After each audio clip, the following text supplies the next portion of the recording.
نحمدہ نصلی علی رسولہ الکریم اما بعد فاعوذ باللہ من الشیطان الرجیم بسم اللہ الرحمن الرحیم رب اشرح لی صدری ویسر لی امری واحلل عقدۃ من لسانی یفقہوا قولی رب یسر ولا تعسر وتمم بالخیر اللہم فقہنا فی الدین سورۃ البقرہ آیت نمبر 258 لفظی ترجمہ، روٹ ورڈ اور تفسیر۔ الم ترا، کیا نہیں تم نے دیکھا، حرف استفہام ہے اور تعجب کے لیے ہے۔ لم حرف نہیں ہے، حرف نفی ہے۔ تارا، را سے دیکھنا، دل سے دیکھنا، غور و فکر کرنا۔ الالذی، طرف اس کے، اس کی طرف اشارہ ہے نمرود بن کنان کی طرف۔ حاجہ، جس نے جھگڑا کیا، حجت بازی کی، ایک دوسرے پر غلبہ پانے کے لیے دلائل دینا۔ ابراہیم، ابراہیم سے، فی ربہ، اس کے رب کے بارے میں، ان یہ کہ آتاہ اللہ، دی اس کو اللہ تعالیٰ نے، الملک، بادشاہت۔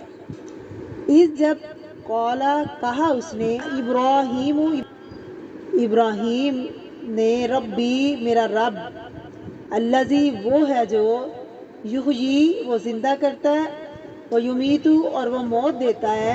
قولا، اس نے کہا، انا، میں، احیی، میں زندہ کرتا ہوں، وامیت، اور میں موت دیتا ہوں۔ قالا، کہا، ابراہیم، ابراہیم نے، فإن اللہ، بے شک اللہ تعالیٰ، یأتی، لاتا ہے، بالشمس، سورج کو، من المشرقی، مشرق سے، فأتی، تو لے آتوں، بہا، اس کو، من المغربی، مغرب سے، یہ اس میں ظرف ہے۔ فبہت الذی، پس وہ حیران ہو گیا، وہ جو، باہتا، اس کا روٹ ہے، الذی، وہ جو، کون، کافرہ، جس نے کفر کیا، واللہ، اللہ تعالیٰ، لا یہدی، نہیں ہدایت دیتا، القوم الظالمین، ظالم قوم کو۔ تفسیر۔ بسم اللہ الرحمن الرحیم۔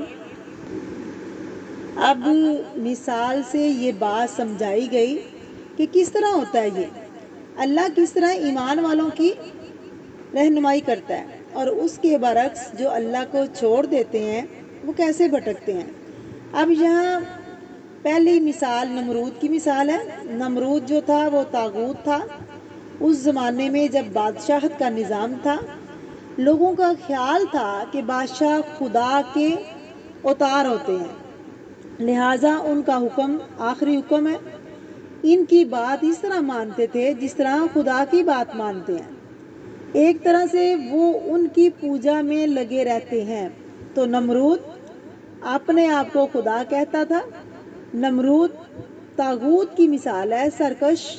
فرمایا، الم ترا الی الذی حاج ابراہیم فی ربہ، کیا تم نے دیکھا اس شخص کو، نمرود کو، اس نے ابراہیم سے جھگڑا کیا تھا، فی ربہ، اس کے رب کے بارے میں، کس بنا پر، کیوں وہ اتنا سرکش تھا، ان آتاہ اللہ الملک، کیونکہ اللہ تعالیٰ نے اس کو بادشاہت دے رکھی تھی، اس کو دنیا میں ایک عہدہ ملا ہوا تھا، وہ اکڑ گیا، تکبر آ گیا، تکبر کے اندر اور غرور کے اندر آ گیا، اور خود کو خدا سمجھنے لگا، جھگڑا کیا تھا۔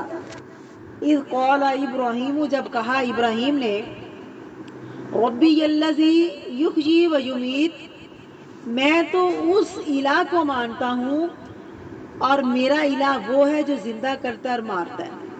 قالا، اس نے کہا، انا احیی و امیت، کہنے لگا میں بھی زندہ کرتا ہوں، میں بھی مارتا ہوں۔ یہ طاغوت تھا جو اللہ کی صفات کو ماننے کی بجائے کیا کہتا تھا، یہ صفات مجھ میں ہے، استغفر اللہ، نعوذ باللہ، میں ہر چیز کا مالک ہوں۔ قال ابراہیم، ابراہیم بولے، فإن اللہ یأتی بالشمس من المشرق، تو بے شک میرا اللہ سورج کو مشرق سے لاتا ہے، فأتی بہا من المغرب، پس تم لے آؤ اسے مغرب سے، فبہت الذی کفر، تو اس مثال پر وہ شخص جس نے کفر کیا حیران رہ گیا، لاجواب ہو گیا، لیکن پھر بھی ابراہیم علیہ السلام کی بات نہ مانا۔ واللہ لا یہدی القوم الظالمین، اور اللہ نہیں ہدایت دیتا ان لوگوں کو جو ظالم ہیں۔ جب آپ دین کا پیغام دیتے ہیں، دعویٰ کرتے ہیں، لوگوں کو اسلام کی طرف بلاتے ہیں، اللہ کا تعارف کرواتے ہیں، بہترین چیز آیت الکرسی ہے کسی کو اللہ کی پہچان کروانے کے لیے۔ اس کے باوجود کچھ لوگ سرکش ہوتے ہیں، نہیں مانتے، کہتے ہیں اللہ کی پاور کے مقابلے میں دوسروں کی بھی پاور بہت ہے۔ استغفر اللہ، آپ ان کو جتنے بھی دلائل دے دیں وہ مانتے ہی نہیں ہیں، وہ اس قدر حد سے بڑے ہوتے ہیں۔ تو اللہ فرماتے ہیں واللہ لا یہدی القوم الظالمین، اللہ نہیں ہدایت دیتا ان لوگوں کو جو ظالم ہے۔ تو نفس انہیں اندھیروں کی طرف لے جاتا ہے اور ان کے اوپر خواہشات کا ایک ایسا پردہ ہوتا ہے کہ وہ پھر روشنی کی طرف نہیں آتے۔ ہدایت کے لیے کیا ضروری ہے؟ طلب، عاجزی ضروری ہے، مخلص، خالص ہونا۔ یہاں پر یہی فلسفہ بیان کیا گیا۔ ایک اور چیز یہ کہ ابراہیم علیہ السلام کے بات کرنے کا طریقہ دیکھیں۔ ابراہیم علیہ السلام نے بادشاہ وقت سے بات کی ہے اور ایک طرح سے ان کو پیغام پہنچا رہے ہیں، جس طرح حضرت موسیٰ علیہ السلام نے فرعون کو پیغام پہنچایا۔ اس سے پتہ چلتا ہے کہ انبیاء کس طرح خالص پیغام پہنچاتے تھے۔ ابراہیم علیہ السلام نے اس کے طرز حکومت کے بارے میں بات نہیں کی، تم ظالم ہو، تم جابر ہو، یا یہ خلل ہے۔ ابراہیم نے روٹ کاسٹ کو پکڑا اور توحید اختیار کرنے کا کہا۔ یہی پیغمبروں کا طریقہ ہوتا ہے۔ دنیا میں جتنے بھی پیغمبر آئے ہیں سب نے آ کر ایک ہی بات کی ہے، اللہ لا الہ الا ہوا۔